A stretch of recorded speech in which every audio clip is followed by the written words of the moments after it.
Dans son article intitulé Toxicomanie en milieu scolaire, la riposte du ministère en charge de l'éducation, l'économiste du Faso fait savoir qu'entre 2014 et 2017, ce sont 736 élèves et étudiants qui ont été interpellés pour détention et ou consommation de drogue. Des chiffres qui démontrent l'ampleur de la présence de la drogue en milieu scolaire.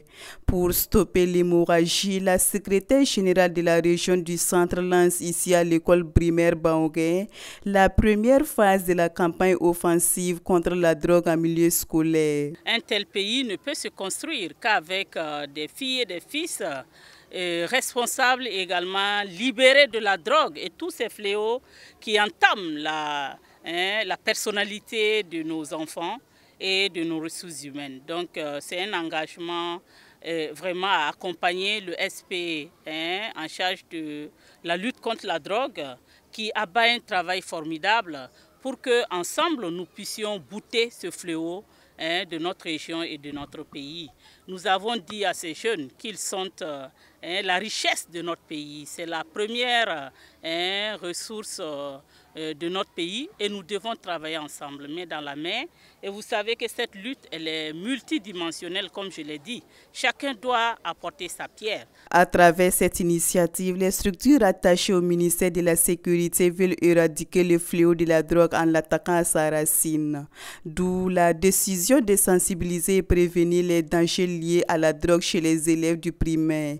Selon l'inspecteur général de police Emmanuel Kaboré, la lutte contre la drogue est le prolongement des journées nationales d'engagement patriotique et de la participation citoyenne. Nous avons vu que les enfants arrivent déjà et connaissent déjà ce phénomène, connaissent quand même la drogue.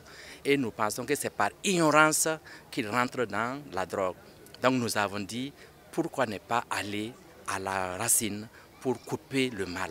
Là, nous avons lancé cette campagne de sensibilisation et nous allons les outiller, nous allons les expliquer quels sont les méfaits liés à la consommation de ces drogues pour que, arrivé en 6e, ils puissent déjà savoir comment se comporter et ne pas tomber dans les dérives.